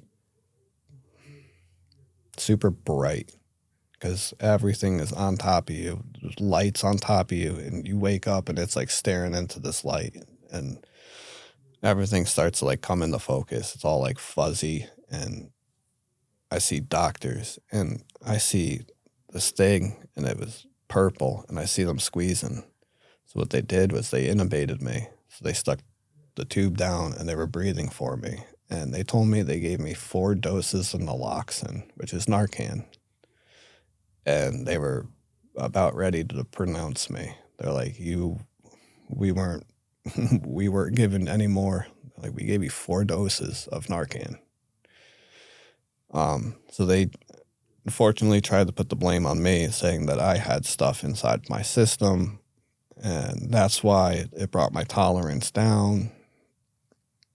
They did urinalysis after that. Like, I remember them coming in and making me pee into a cup and taking it and saying, oh, see, he's got hydromorphone, or he's got this in his system, like codeine or whatever it is. And going, yeah, well, it's because they gave me medication in the ER last night. Here we are the next day. Like, yes, it's going to show up in my urine that there's things in my system, but There was actually nothing in my system that night. It was just neglect, being stupid. They had to call my parents. And my parents, at about 45 minutes, they had to flip around and come race back up to the hospital because they got the phone call, hey, your son's not breathing. We're breathing for your son. You need to get back up here now. So yeah, that waking up and to seeing them have a tube down your throat and like you could see them like right above your face just breathing for you. And like that was like, I never cry. And that was like the breaking point. Like it like broke me because it's like, holy shit, I like died. And then, you know, making the mistake of telling them I have to pee and they don't give you an opportunity, nurse grabs and catheter.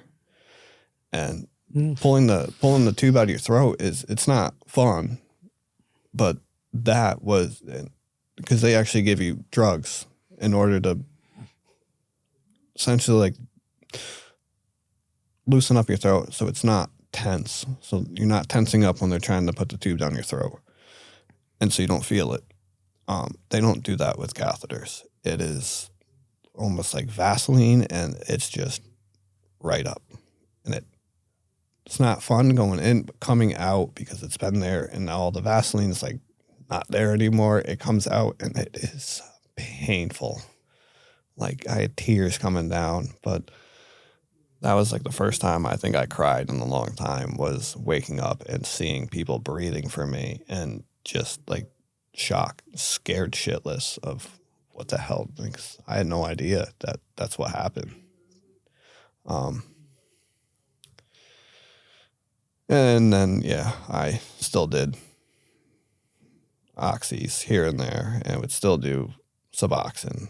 Like I was definitely a little bit more scared about doing it. Didn't do it for a while. And I ended up going back to my parents' house because I couldn't walk. And I remember them, I want to say it probably was like stuck in their brain. Like a couple of years ago, he was taking prescriptions. Like he was taking, my dad had shoulder surgery and I think knee surgery.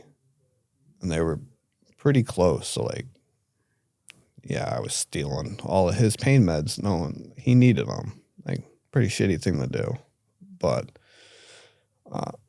they kept the Dilaudid pretty much like under lock and key. Like it was not around to where I could get my hands on it. They gave me nerve blockers. They gave me like muscle relaxer, and then they gave the Dilaudid. And my mom was scared to give me the Dilaudid. One, because I have a history with abusing, and then two, because of they gave me Dilaudid, and then I overdosed in the hospital. So come to find out, it's all because I have a low tolerance to pain medication. So that's it was good and bad. Like having a low tolerance was good when I was using because I didn't need a ton. I didn't need to go get like 3 perk 30s to feel anything. It was, I can get like a 10 or a 5. I could feel it. Just, yeah, that was a scary point. Really started making me think about it though. Like, what am I doing? And then I met my kid's mom, and it was like she had her own issues. She was using, and for whatever reason, I've always had it. I want to say probably because I feel like I couldn't ever help my own self. So like trying to be like the savior and help someone that was struggling. Like the ex before her was a heroin addict. She was a heroin addict. It was like I was like sticking with people that needed saving because I couldn't even save my own self. And I remember I met her, and I could tell like right off the bat. I'm like, she uses. So then I was trying to hide it, and then so I had told her, I was like, hey, if you ever want to get clean, like I'll help you. And like a little while later, we ended up finding out she was pregnant, and she was doing good. Where we found out she was pregnant and she wasn't using. I still was, and so if she's listening, I'm sorry, but like she didn't. This is stuff that like people don't ever know. Like my parents don't know about a lot of this stuff either. So first time. But she was using, and we found out she was pregnant, and she started to stop, and she did good, and then she relapsed, and then she did good, and then she relapsed again, and one of them, actually right before we found out she was pregnant, her car had like a slow leak in its tire, and she had to go to work. She worked at a bar, and I was like, just take my car, like, so you don't have to come out at midnight and have a flat tire, and then I have to come down and put air in it. Like, just take my car and go. She made it. Was like, hey, I'm dropping off a friend. I'll be there in like 20 minutes. And like 20 minutes went by. I was like, okay, like what's going on? So I texted her. She didn't answer. I called her, and she's like, oh, I'm like, I could see the house, and I hear bang. She crashed like right out front, hit a telephone pole, totaled the car. I didn't care about the car. I heard the bang, and I'm like, what was that? And like, she didn't say anything. I'm like, are you okay? And then I looked out the window, and I could tell, because I had, I think it was HID headlights. So it had like that blue tint, so I could see like the one headlight that didn't get smashed that was still on. I'm like, oh shit, that's my car. So I went booking it down the road, and as soon as I like ripped open the door, I looked, and there was a cop right behind already. I'm like, how? Like, none of us called yet. She must have just passed them, because right there in Groton, it's Groton Utilities. So it's their power company, and they like to sit like in their driveway, set back from the road, so you can't see them until like you're right where like they see you. And she must have passed him, and he must have heard the bang and pulled out and saw.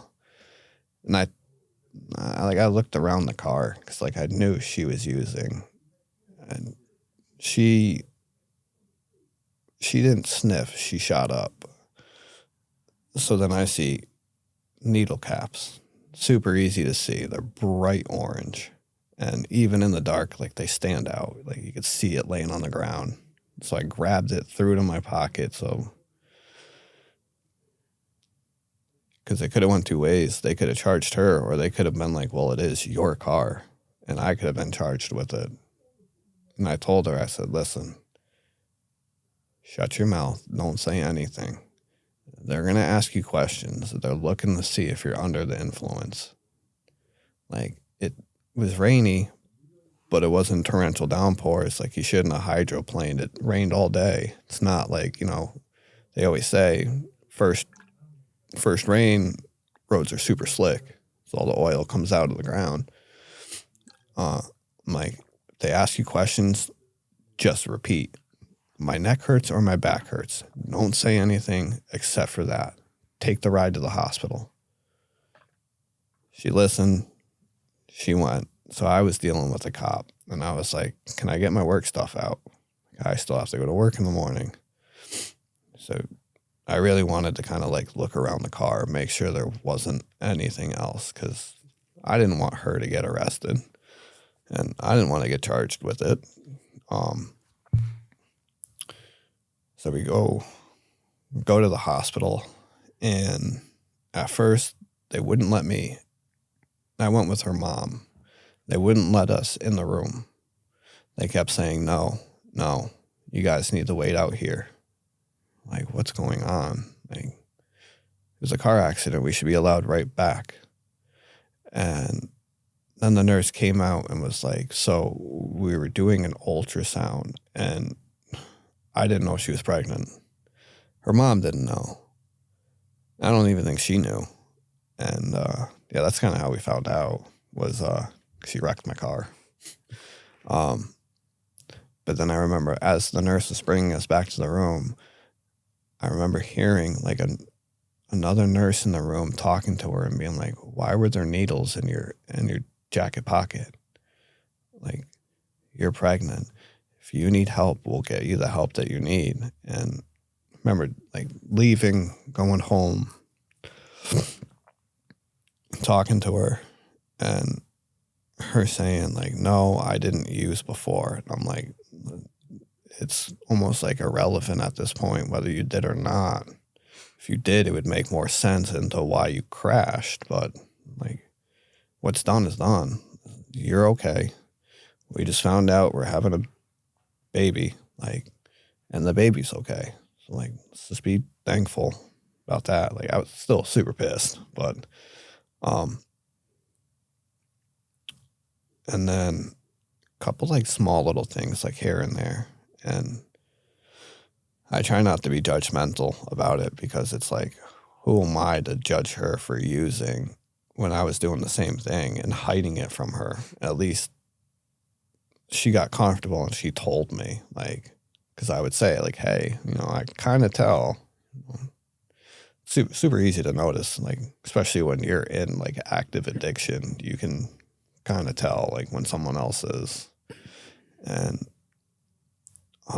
so like a little bit goes by and I had to wake up. So for work for us, because unions, like trades, we do apprenticeships, and that's essentially like your schooling. So ours was held at our union hall, and we would go for a week every 3 months, and they would teach you what you need to know. From, for us, it's a lot of geometry and algebra.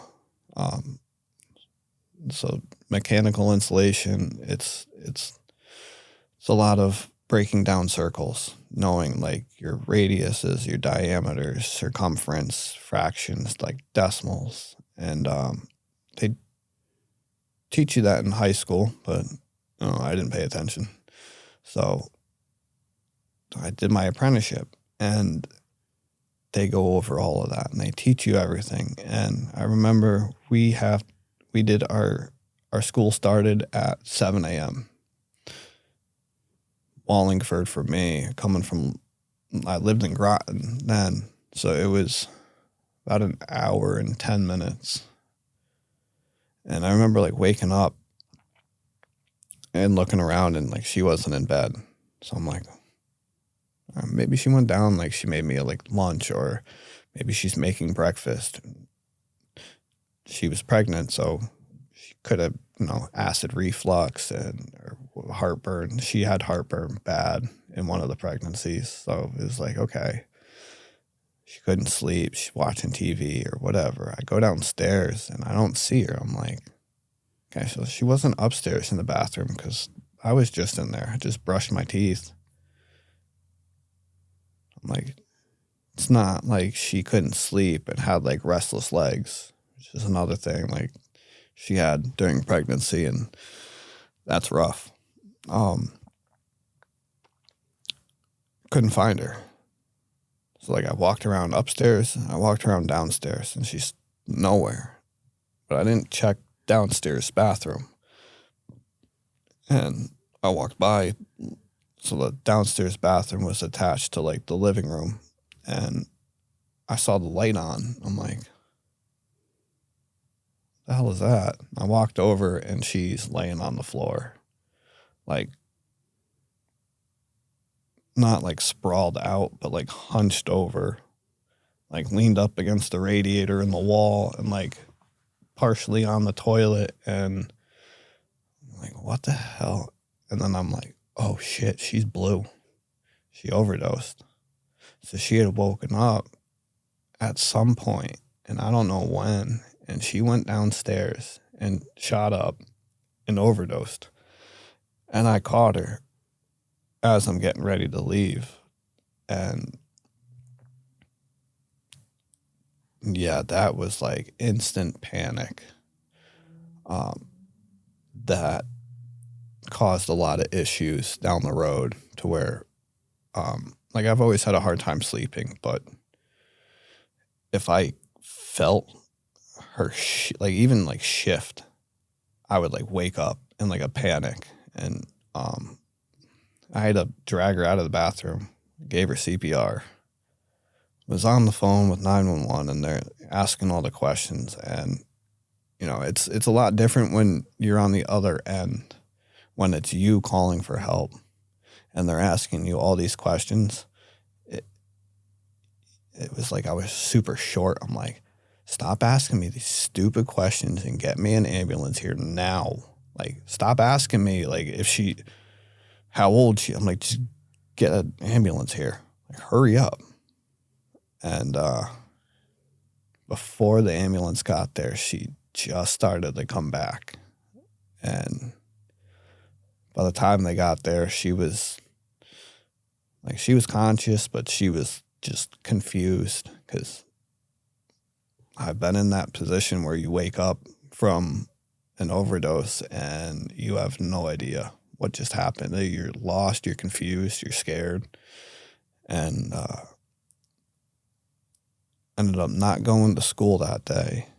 She went to the hospital, and it was like during a snowstorm too. Like we had a good like 6-7 inches. So I remember the ambulance coming in. I remember seeing a plow first and then the ambulance, which is a common thing. Like we had a big fire one year, and it was back to back, I think, like nor'easters that hit. And to get to the fire, I remember the plows just plowing the road and like salting and sanding the roads that they know that we're going down so that we can get to the house.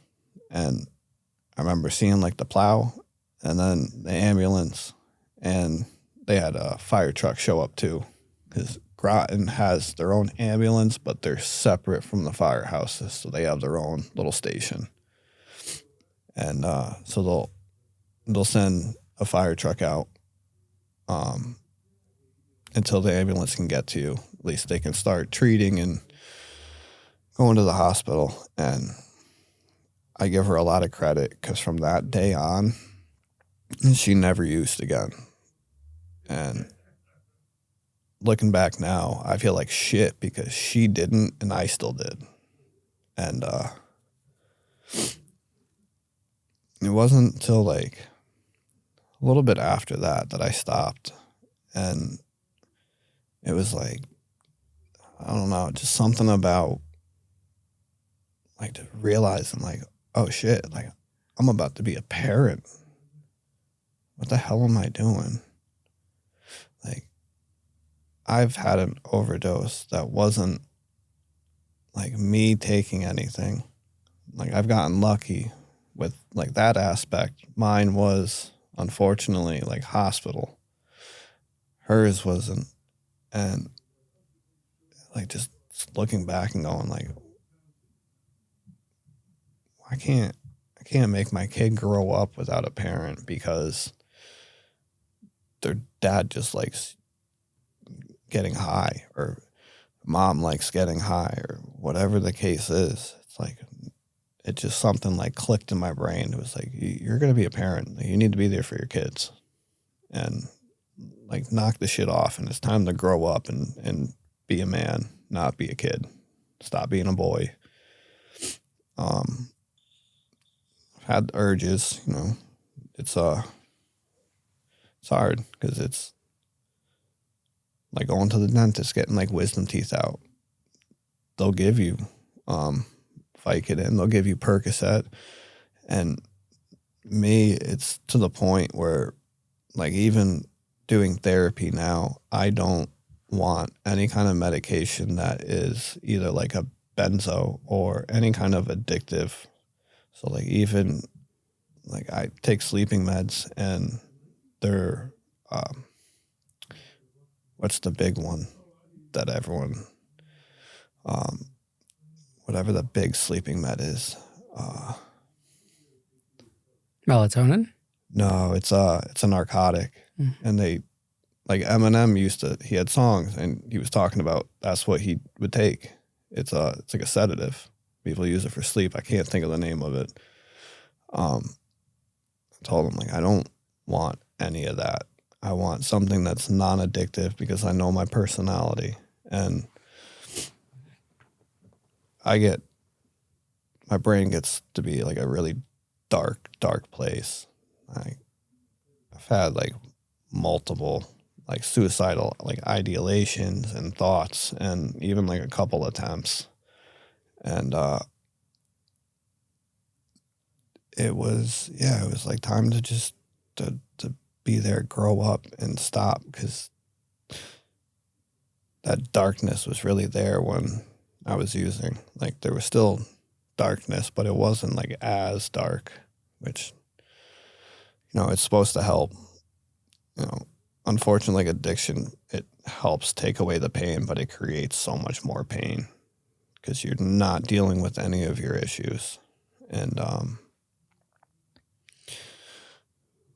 just something clicked, and then eventually, you know, I ended up traveling for work, and I went out to Pittsburgh and worked it's a cracker plant. So they are taking like ethylene pellets, and it's essentially like making plastic, is what I was told. I don't really know. I never got into like knowing what like I'm actually working at. Me, I just want to show up, just send my hours to the hall so I can get a pension credit, sign my checks. Like, that's what I care about. And so like I was out there, ended up had like some kind of like suspicion that like something was off, and cause she was hanging out with one of her friends, and I know the girl's trouble, and she's like, oh, she's over. And I'm like, I'm 8.5 hours away. And I ended up finding out that, yeah, they like did a line of coke, and I was like pissed because I'm like, you know, our daughter's with you. I'm over here. You're supposed to be taking care of her, not doing that. But we ended up working through all of that kind of thing. Like, it was rocky for a little bit after that. It's always a rocky road to get to, you know, the top of the mountain. Yeah, it really is. What's the life lesson you want people to take away from your story today?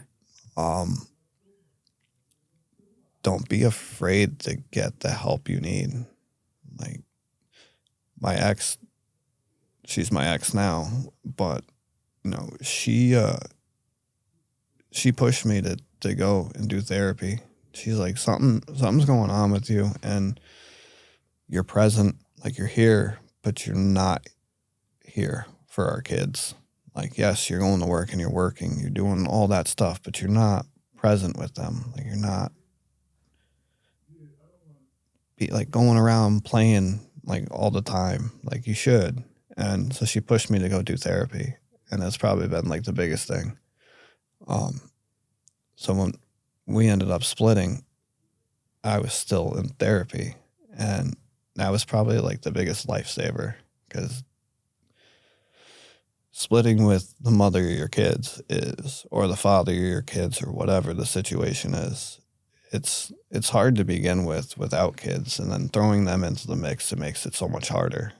And I know I wouldn't be here right now if I didn't have the therapy to help, because we split, and like the very next day my therapist had like an emergency session, and she got me right in. She's worked with me from doing the outages at the nuclear power plant and working 6 days, 12-hour days. She's worked with that schedule and still got me in. And I've stayed with it. It's like the biggest thing is don't be afraid to like reach out.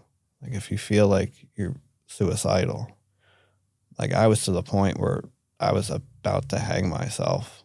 Like I had everything ready to go, and someone I reached out to had gotten back to me. And that's like the biggest thing right there, was huge lifesaver.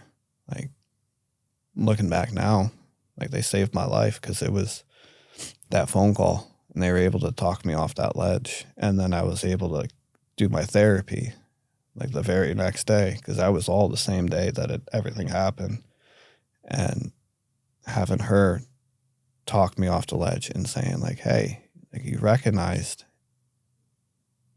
what you were going to do is a permanent solution to a temporary problem and temporary hurt. Like you'll heal. Just got to do the work. So that's the big thing is if you're feeling like that, or you know you're going through anything, even if you feel like you're just like an angry person, it could be bipolar. It could be other things, underlying issues. Like I thought I was just an angry kid. It turns out it's bipolar that was causing all these like angry outbursts and things like that. So just reach out. You know? Brandon, I appreciate you for coming on the show today, man. Yeah, thank you. Yeah, hopefully this was a helpful conversation for you, and it seems like you're able to get a lot off your chest. And, you know, I really appreciate you trusting me with your story today and sitting down to talk about it. I appreciate you having me. Let me get the story out. Yeah, of course, man. And, you know, keep in touch, and you'll definitely inspire some people with this episode. I hope so. That's what I said before. Like I said to my dad, I'm like, you know, hopefully people were there to help me. Hopefully I can return the favor and do some good and help someone else that needs it. Love it. Thank you, man. Yeah, thank you.